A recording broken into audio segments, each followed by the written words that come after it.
Folks, hello and welcome to Tavern Chat. I'm your host, Eric Tenkar, your bartender in the OSR, your main proprietor of the Tenkar's Tavern blog. So, excuse me, Carolina Moraes? I want to say Morales, but there's no L. She is or was part of the Woods of the Coast CM team. I guess that's the community management team in Brazil. Today I come here, and today being um, pretty much it broke on the 14th. Today I come here to share with you that I'm no longer the Wizards of the Coast CM here in Brazil. Myself and the few remaining members of the LATAM team, LATAM, Latin America team, were laid off as part of the company's reforms. Yes, I am available in the job market, but only after my sabbatical. Now, that sucks, right?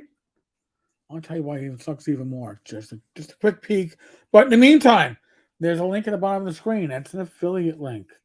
10 cards there's tavern.games/Pathfinder 2 bundle. If you go there, it's the Humble Bundle link. $5 gets you the starter box for Pathfinder 2 in PDF. I have it in print. It's amazing. And it's come from an OSR gamer. So just going to make sure you understand my perspective. And you get the core rules and the bestiary and I think some other tchotchke for $5. You can go as high as 25, get a shit ton of stuff, but I'm just telling you, your most economical use of your money is the $5 uh, backing. That's not even backing, it's buying, right? So, why is this interesting? Well, let's go back a little bit. June 10th of 2021, Ray Winninger, by the way, the executive producer of the D&D tabletop or RPG studio, which, by the way, Ray left right before this shit show happened with the OGL, right? That's how we got Kyle. Our vision for Dungeons and Dragons as a global brand.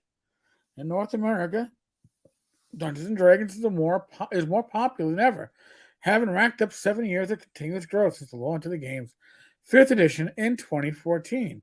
It is now time to duplicate this success outside of North America, creating a truly global D&D community and getting us considerably closer to making the world's greatest role-playing game available to everyone across the globe. Today is my pleasure to give you some of the first details of what we're doing to make that happen.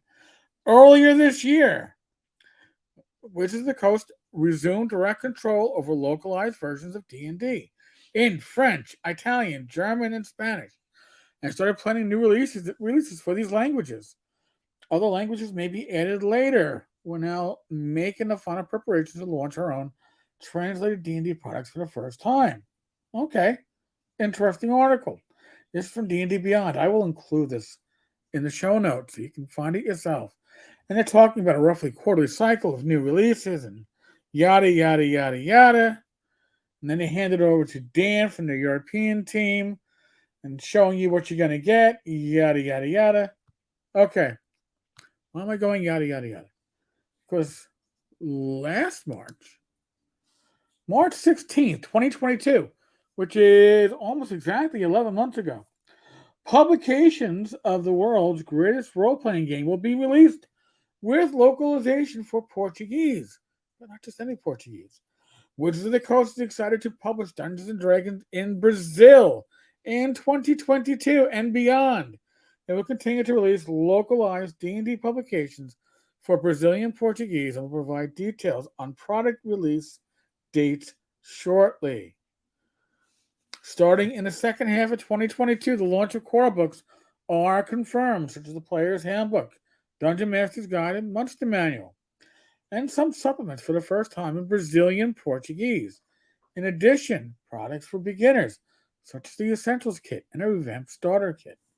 This announcement is extremely important for the Brazilian D&D community, which has been following Dungeons and Dragons for decades. Celebrates Ronaldo Barbella, head Latam from Wizards of the Coast. D&D fans in Brazil can be sure that we will be listening to them, providing all the necessary support and working to offer new localized content. In addition to the core rulebooks, we will launch new and localized products throughout the second half of 2022. But they're going to do that without any local support, apparently, because they let them go. Do you really think? Why are they doing this? It's because they want to make D&D. They're not worried about making D&D a global product. And Brazil is a huge market for RPGs.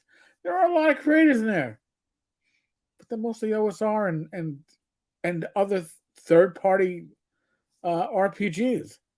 They're not playing D&D. And apparently they couldn't get enough people to buy it. That's my guess. And maybe somebody with real information can step up and tell us. But can more localized teams expect to be given the hello goodbye? I suspect so. There you go, folks. That's your news for the day after Valentine's Day. Isn't that the kind of gift that you just want to give? Hey, guess what? It's Valentine's Day. It's February 14th. Here's a fuck you. Find a new job. There you go. God bless Wizards of the Coast. They used to fire people around Christmas. I guess they had to find a new holiday to fuck up. Well done. And I can't. Well, you know what? Maybe you can blame Kyle because his predecessor made the announcement. Right? His predecessor made the announcement. I don't know if I actually shared these, but I'm going to share Ray Winiger. He actually Vision of D&D as a global brand. That's from June 10th, 2021. Okay. And then the one from March 16th isn't actually affiliated with anybody directly, but hey, we can probably guess, right? Maybe it was Ray. Maybe this was Ray's vision. Maybe more of Ray's vision is getting thrown out with the baby's bathwater because Kyle knows best. Oh, actually, Kyle knows nothing. All right. If you listen to Kyle's interviews, Kyle knows nothing. He doesn't know who it was that wrote that horrible you win, but we win too bullshit. I don't know who wrote that. Give me a break. All right. You're the executive producer. You know. But maybe Kyle can explain to us why these. I'm going to guess that the Brazilian market's going to be the first one to shut down. What's going to be the next one, Kyle? Please tell us. Inquiring minds want to know. On that note, folks, be safe, be well, God bless. Roll those dice, roll them well. I will be back again later on tonight. Talking Crit at 8 p.m. Myself, Bad Mike, and somebody else. Who? I will give you a tease. If you happen to like the OSR logo, that blue logo that kind of looks like a map and reminds you of the old maps from the actual TSR days, maybe somebody that might be associated with that will be our special guest. What can I tell you? All right, folks. God bless. I will catch you later on the flip side. Later.